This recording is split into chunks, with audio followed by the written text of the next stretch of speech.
नमस्कार, मैं हूं कुलजीत यादव और स्वागत है आप सभी का हमारे खास कार्यक्रम में। 2024 के लोकसभा चुनाव की तारीखें जैसे जैसे करीब आ रही हैं, वैसे वैसे राजनीतिक दलों ने अपनी तैयारियों को जमीन पर उतारना शुरू कर दिया है।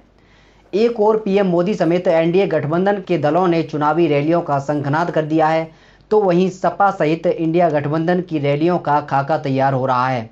इसी बीच समाजवादी पार्टी के संरक्षक मुलायम सिंह यादव की छोटी बहू और बीजेपी नेत्री अपर्णा यादव ने बड़ा बयान दे दिया है। अपर्णा यादव ने प्रियंका गांधी को उनके गढ़ रायबरेली में हराने का दावा ठोक दिया है। इसके साथ ही अपर्णा ने डिंपल यादव को लेकर भी बयान दिया है। दरअसल यूपी की रायबरेली सीट पर सबकी निगाहें टिकी हुई हैं। अभी तक ना ही कांग्रेस ने अपने गढ़ रायबरेली सीट पर उम्मीदवार की घोषणा की है और ना ही बीजेपी ने।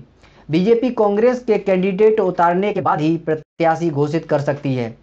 कांग्रेस नेताओं की लंबे समय से मांग है कि अमेठी और रायबरेली से गांधी परिवार से परिवार जैसा नाता है, इसलिए गांधी परिवार का सदस्य दोनों सीटों से चुनाव लड़े। प्रियंका गांधी के रायबरेली से चुनाव लड़ने की संभावनाएं जताई जा रही हैं।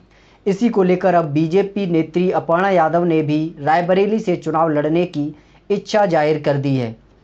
मुलायम सिंह यादव की बहू व बीजेपी नेत्री अपर्णा यादव ने कांग्रेस पार्टी को आड़े हाथों लेते हुए कहा कि पार्टी मुझे जो जिम्मेदारी देगी मैं पार्टी के साथ हूं।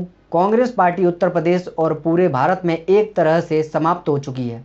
इस पार्टी की भ्रमित करने वाली बातें सबको पता लग चुकी हैं। लोकसभा चुनाव में भारी बहुमत से बीजेपी फिर से आएगी। इस दौरान प्रियंका गांधी के खिलाफ रायबरेली से चुनाव लड़ने के सवाल पर अपर्णा ने कहा कि अगर पार्टी कहेगी तो बिल्कुल चुनाव लड़ेंगे। इसके साथ ही उन्होंने कहा कि प्रियंका गांधी को चुनाव में हरा सकती हूं मैं। वहीं जानकारों की माने तो अगर रायबरेली सीट से अपर्णा चुनाव लड़ती हैं तो मुकाबला कांटे का हो सकता है। वहां बीजेपी नेत्री अपर्णा यादव ने सपा मुखिया अखिलेश यादव की पत्नी और अपनी जेठानी डिंपल यादव को लेकर कहा कि मैं अपने बड़ों का बहुत आदर करती हूं और उनका भी आदर करती हूं। डिंपल यादव हमारे लिए कभी पॉलिटिकल फिगर नहीं रही हैं, वो हमारी बड़ी जेठानी हैं, बड़ी भाभी हैं। उन्होंने कहा कि मैनपुरी सीट से चुनाव लड़ने के लिए पार्टी ने हमसे चर्चा नहीं की है, लेकिन पीएम मोदी को तीसरी बार प्रधानमंत्री बनने का सारे भारतवासियों का लक्ष्य है। इस लक्ष्य से ना पीछे कभी हटी थी, ना हट रही हूं और ना हटूंगी। दरअसल बीजेपी ने अभी मैनपुरी सीट से भी उम्मीदवार की घोषणा नहीं की है। उधर डिंपल यादव फिर से सपा के सिंबल पर ताल ठोक रही हैं। 2022 विधानसभा के समय मुलायम सिंह यादव की छोटी बहू अपर्णा यादव ने समाजवादी पार्टी को छोड़कर बीजेपी का दामन थाम लिया था। तब से लेकर अब तक अपर्णा को ना ही पार्टी में कोई बड़ी जिम्मेदारी मिली है और ना ही किसी सदन का सदस्य बनाया गया है।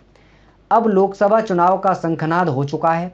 बीजेपी नेत्री अपर्णा ने भी दिल्ली से लेकर लखनऊ तक बीजेपी के बड़े बड़े नेताओं से मुलाकात की है, जिसके बाद से चर्चा है कि अपर्णा लोकसभा चुनाव लड़ सकती हैं। इसी बीच अपर्णा ने रायबरेली सीट पर प्रियंका गांधी को चुनाव हराने का बयान देकर बड़ा इशारा कर दिया है। अपर्णा का ये बयान राजनीतिक गलियारों में चर्चा का विषय बना हुआ है। फिलहाल मेरे हिसाब से इतना ही। धन्यवाद।